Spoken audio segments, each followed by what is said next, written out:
Our scripture reading this morning comes from Acts 9, picking up in verse 36. It's one of my favorites, but it reads, "Now in Joppa there was a disciple whose name was Tabitha, which in Greek is Dorcas. She was devoted to good works and acts of charity. At the time she became ill and died. When they had washed her, they laid her in the room upstairs. Now since Lydda was near Joppa, the disciples, who heard that Peter was there, sent 2 men to him with a request, 'Please come to us without delay.' So Peter got up and went with them. And when he arrived, they took him to the room upstairs. All the widows stood beside him, weeping and showing tunics and other clothing that Dorcas had made while she was with them. Peter put all them outside. Then he knelt down and prayed. He turned to the body and said, 'Tabitha, get up.' Then she opened her eyes, and seeing Peter, she sat up. He gave her his hand and helped her up. Then calling the saints and widows, he showed her to be alive. This became known throughout Joppa, and many believed in the Lord. Meanwhile, he stayed in Joppa for some time with a certain Simon, a tanner." Friends, may God add a blessing to the hearing, to the reading, and the living of this word. Now, we are in a teaching series or a sermon series these couple weeks that we've called Wrestling with Doubt and Finding Faith. And that there's any number of great questions that keep people from finding faith in this life. Last week we talked about, well, what does it mean that to say, what do Christians really think about people of other religions? Do we just damn them kind of all to hell, or does God have sufficient enough grace, as we said last week, for all of God's children to be reconciled for Him, even if we don't completely understand all of it? And today, I want to hit on a point or a question that keep many skeptics from coming to faith or coming to be Christians, and that is this, right? That most Christians that we hear from folks outside the church, and they'll be quick to say, well, most Christians are hypocrites. And most Christians, though I may appreciate this man Jesus, or know a little bit about him, or maybe even had some experience in the church or one time or another, but my experience is done that I've been to church, I've tried that, and I've never really found anybody or groups of folks who were a lot like the person you say that you follow. You're hypocrites. To that, I just want to start up front this morning with, they're 100% right. They are 100% right. The church has been hypocritical on any number of topics, starting with the great chasm that exists between the church and Jesus. When I was early on in my pastoring relationship, I was going into my first church. I was nervous about everything that would be expected of me as a pastor and things that I would have to do. And, do you really have to be holier than everybody else or better behaved? And I'm like, well, that's not really me. So I really wasn't quite sure how to handle myself when my district superintendent at the time, the woman taking me in this church, she said, "Hey, don't worry about it. Don't stress it. They're going to go in there. They're going to demand a lot of you. They want Jesus. But you know how that would go when he got there." As if to indicate the fact that even if Jesus himself had come to that church, that they wouldn't like it very much. Which gets at our point that there is this very large gap between who Jesus was and is in this world and who the church is and was, or who we want to be even in this world. There's a large chasm that exists, and there's any number of examples that we can use. Most notably, slavery in the United States. And that even our beloved Methodist church then split into AME North and AME South, where we had good, faithful Christians believing that it was their own divine right to own another human being, and used our biblical passage to justify such a thing. We've had churches, and in the name of religion, Christians have persecuted people all over this world. And when early Christians, back certainly in this day, when we read all the way up into Acts chapter 9, were being persecuted. It's not too long till Christians get power, and they begin using that power against others. That instead of being wounded healers like Jesus, we tend to be those in power who inflict wounds on other people. We created systems. We kept people out. We created unnecessary rules that we became gatekeepers instead of students or disciples like this woman named Tabitha. There is a huge chasm between Jesus and the church. And so when folks do tell me, well, Don, churches and religious folks are just hypocritical at the end of the day, the honest answer is, we are. We absolutely are. But it's also something we ask for forgiveness for every Sunday in this place, and hopefully you're doing that at home, every place. But I personally, right, and I can't speak for anybody else, so I want to speak for myself here, find a lot of hope in texts like this one. In that, it says, now in Joppa, there was a disciple. Now, quick before I go on in that, quick side note, disciple, the Greek here is mathetria, which is interesting, because mathetes, which would be the common noun or proper noun for disciple, mathetria is the only time the Greek comes up in this word as if to indicate a female disciple. One more thing the church has been hypocritical on is whether or not women should be allowed to preach in our churches and teach in our churches, when in fact, Tabitha, here in the early church, was an early preacher. And not to mention the fact that Lydda, near Joppa, was probably the further edge of where evangelism was occurring for this early Christian movement. And where do we find on the edge, the cutting edge, spreading the gospel of Jesus Christ? We find a woman, of all places, while Peter and the rest of them are back in Jerusalem, back where the movement had gotten its start. But here, out on the outskirts of where the Christian movement at that time was beginning, you find Tabitha doing the hard work of being Christians in a place that probably had a number of skeptics about why she was there to begin with. And so we use Tabitha, and I see Tabitha as this object lesson, this example for what Christianity, what I think of pure Christianity, looks like.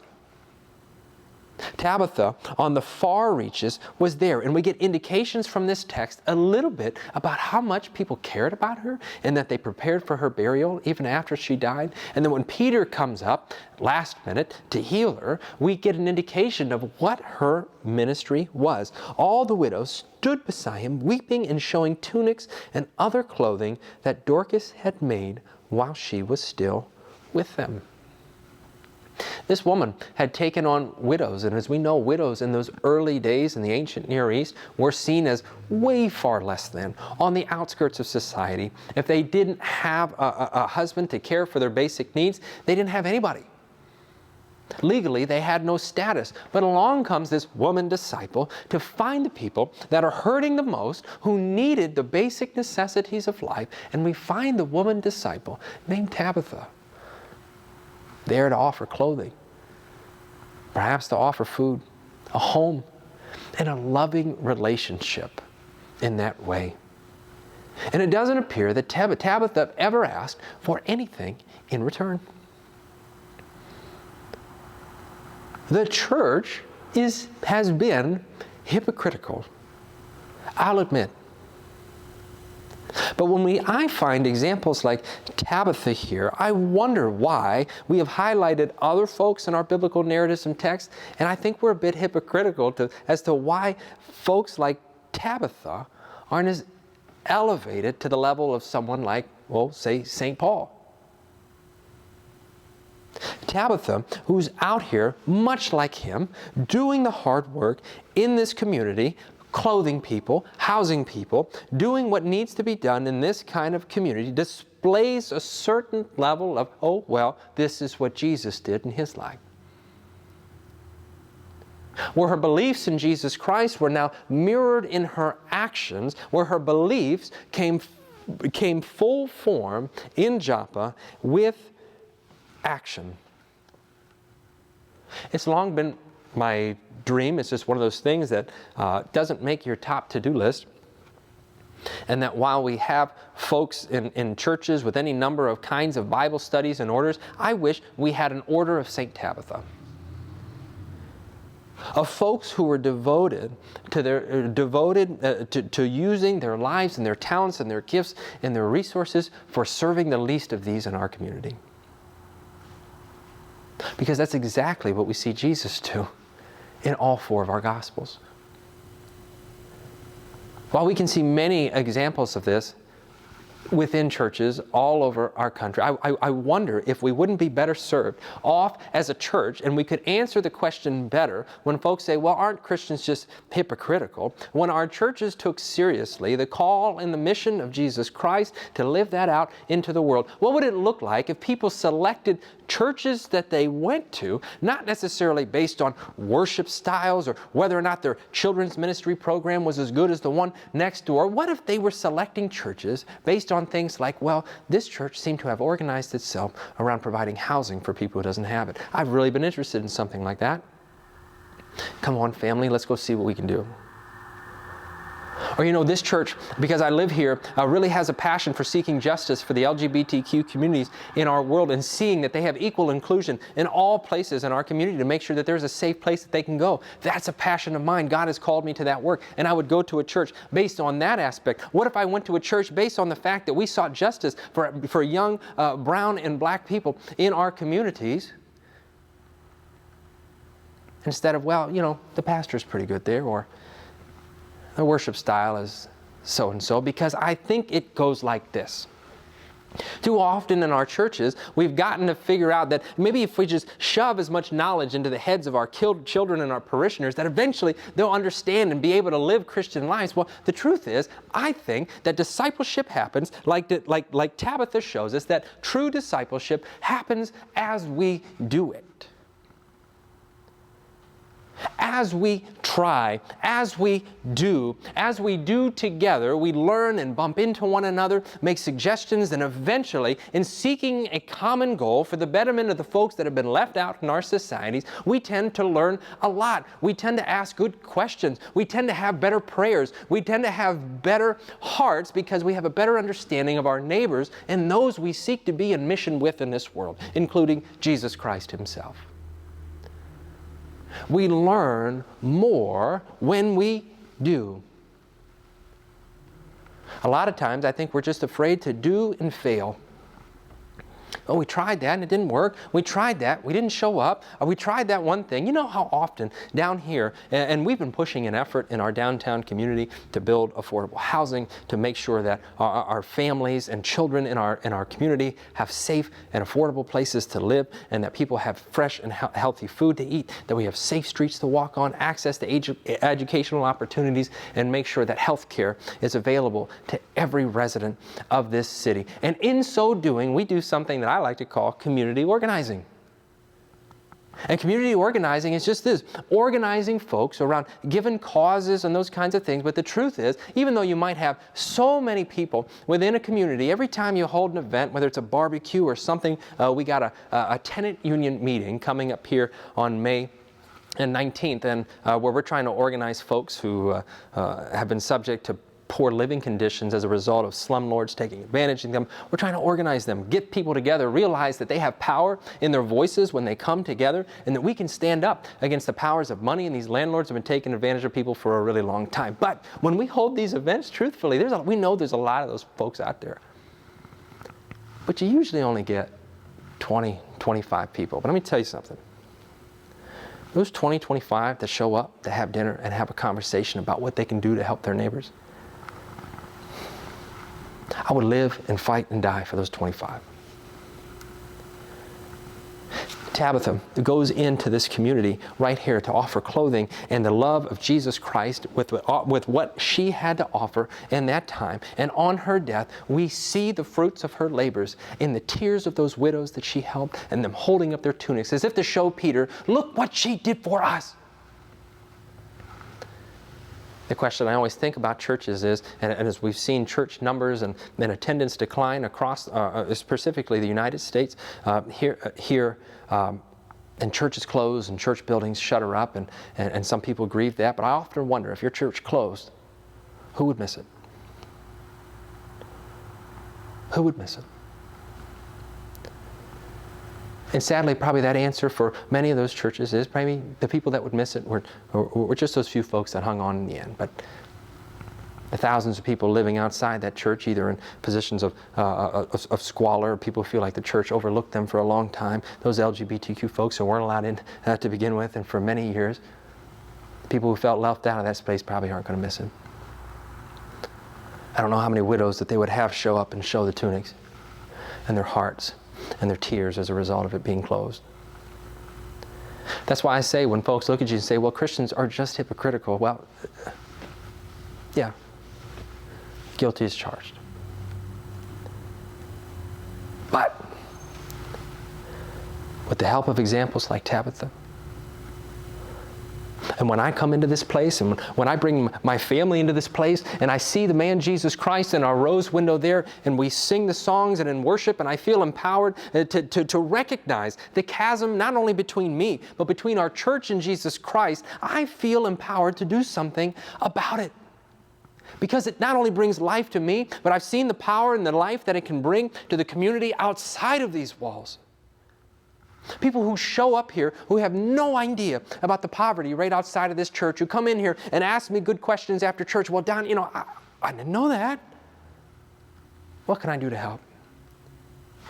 And in so doing, you might have asked, it's like you just asked me who Jesus was to begin with, because I believe that better than me describing it would be me taking you and showing you.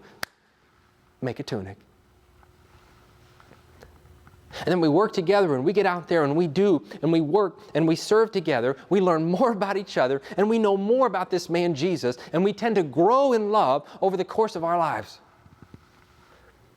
And we can look back at those times where we tried and we failed and we only got 15 people, but those were a great 15 people. And remember that one person who came to that one meeting and he ended up getting tagged on. He ended up being in our children's programming for the next summer, and he did that great thing and impacted that kid. And it's a whole movement of the Holy Spirit after that. It just didn't require a whole bunch of classes for us to sit here and tell you how to do it. It's a whole lot easier for a church to show people who Jesus is through their action than just talking them to death. The fullest expression of what we believe about the man Jesus comes out in how we love our neighbors.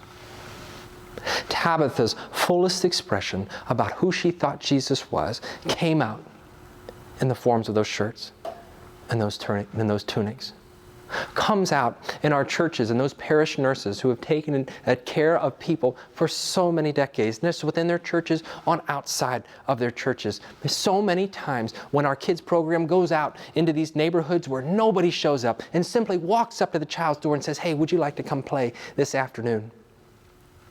So many times when we get, friends, we are in contract on 10 homes in our neighborhood that we are hoping to get fixed up as an expression of our love for our community that flows from Jesus Christ Himself. So I get it. The church is hypocritical, but I need this place to close that gap just a little bit.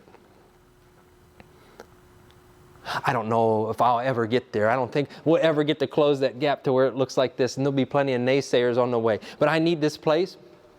I need a church. I need a community, and I need you in person to come together and realize that we need each other to grow in love and holiness together and get out there and do the work. Figure it out together and grow in love. And that the fullest expression of what we believe as followers of Jesus Christ comes out in our love for neighbors, just like Tabitha here. Like the love of a good mother, of a good father. Expressed in real and tangible ways. Friends, I don't know about you. The answer is yes. Christians are hypocritical. But we're trying not to be, with God's help. Amen. And let's try together.